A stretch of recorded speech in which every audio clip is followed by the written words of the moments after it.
Marhaban bikum. I'm Sam Ross with Qasid Online. Today we're going to be discussing the nisba adjective, which appears in Chapter 1, Book 1 of Al-Kitaab. And we're going to begin by discussing the formation of the nisba adjective. Let's take a look. Now one of the interesting things, and it makes sense, is that the nisba adjective exists in both English and in Arabic. Let's compare the formation in both. So I'm going to write English on the left. Can we get it? There. And Arabic on the right. Now we begin with a country. For example, the word Jordan. Now I might want to make an adjective out of the word Jordan. Normally Jordan isn't an adjective. So for example, if I have some olives from Jordan, I don't say I have Jordan olives, right? I say I have Jordanian olives. So what did I do? I wrote the word Jordanian, and if you look more carefully, I simply added a suffix. I took the word Jordan and I added I-A-N. We can underline that right here. In summary, we added something. In Arabic, we're going to do the same thing. Now, Maha, she's from Egypt, so we'll use the country Egypt. So there's Misr, the word for Egypt. Now, what if something is Egyptian? For example, cotton. Egyptian cotton is very famous. A person could be Egyptian. I'm going to add something to the end of Misr in the exact same way. In this case, a ya with a shadda. And there we go right there. Now, let's look at two more examples, because it doesn't always happen exactly like this. Consider, for example, the country, can we get it? Canada. If something is Canadian, we'll use a cheesy, stereotypical example. We'll say maple syrup or something like that. So I have something Canadian. What do? I don't add I-A-N to the end of the word Canada. That would be Canadian. It sounds really weird. So we drop the A, and then I add I-A-N to the end. So that my A disappeared. In short, I dropped and I added. Sometimes in Arabic, I have to do the same thing. So consider, for example, the country, America. To deal with America, which incidentally also ends in an A sound, right? You can see it right there. I'm going to drop that extra vowel so I can make way for my distinctive nisba suffix. So I drop this alif. And what do I add? The ya with the shadda, forming Amriki, an American thing. For example, I don't know, a person from America, American steel, you could think about it. Final example, we'll take the word Mexico. If something is from Mexico, notice we don't add I-A-N. I don't say he's Mexican. And I don't add it to after the O. I don't say Mexicoian or something weird like that. So I'm going to drop the O, and then I add A-N in this case. In short, I dropped and added. Notice the important point. I might be dropping different things depending upon the word. And that's what we have on the right this time. Consider, for example, this case, the word Medina. You can make nisba adjectives not just from countries, from anything, right? Just like in English, I can have, for example, a Qasidian approach to grammar, i.e. distinct to Qasid. There's no problem. So Medina, which means city, if I want to make a city-related thing, an urban thing, for example, on this time I'm going to drop the ta marbuta, and I'll add my distinctive ya with a shadda suffix, forming Medini. And our next discussion is the meaning of the nisba. How do we translate it? Well, it's kind of an interesting case. Consider, for example, the word literature. The word literature in Arabic is the word adab. It's actually a really cool word because adab also means manners, as if the Arabic language is saying that somehow cultivation in a literary way leads to cultivation in a manners kind of way. We had this idea somehow in the American or the Western liberal arts tradition as well. If I make this into a nisba, I get the word adabi. Now I need a way to translate this. How do I render it? I could say literature related, connected to literature, or something like that. But if you mind the dictionary, you might find a word that's very well suited for the word literature. And that's the word literary. Makes sense. For example, literary criticism in Arabic is a naqd al-adabi. Look at another example.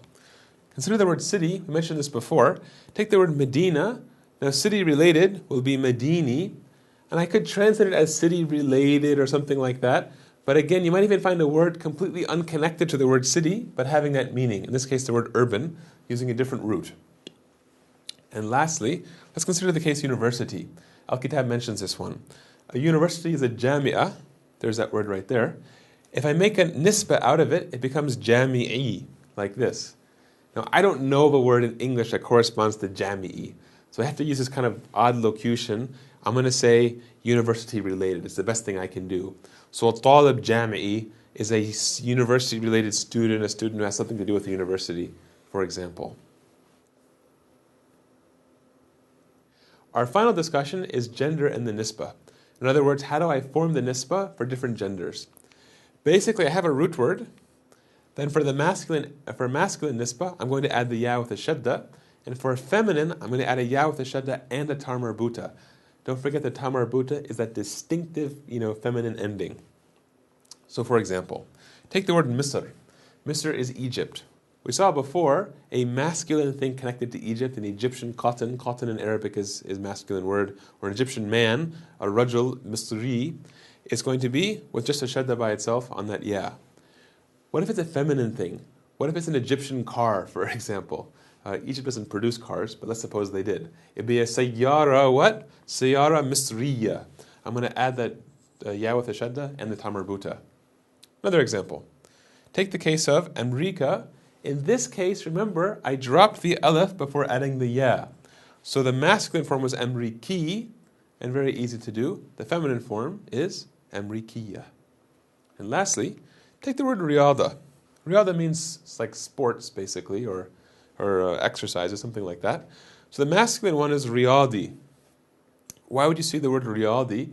It would mean something like athletic, perhaps. You might see the phrase a nadi, a riyadi, meaning like an athletic club, and it's not like a, for hitting someone, but a place where you'd hang out. And so notice I dropped the ta marbuta and I added a ya. And lastly, riyadiyya is going to be the feminine form. And why would you use that word? Maybe, for example, a qanah riyadiyya is going to be a sports channel on the TV, for example. Our final discussion is how to use the nisba. And a nice way to do that is by reconstructing our 4 basic constructions. Don't forget, we said we had definite, definite, indefinite, indefinite, indefinite, definite, and definite, indefinite. You can use your nisba just like any other word. So for example, al-ustadha al-misriya. What does that mean? It means, in this case, I have 2 definite words. That was a clear giveaway of an adjectival relationship. So this word means a female teacher, and that means Egyptian, so it's the Egyptian female teacher.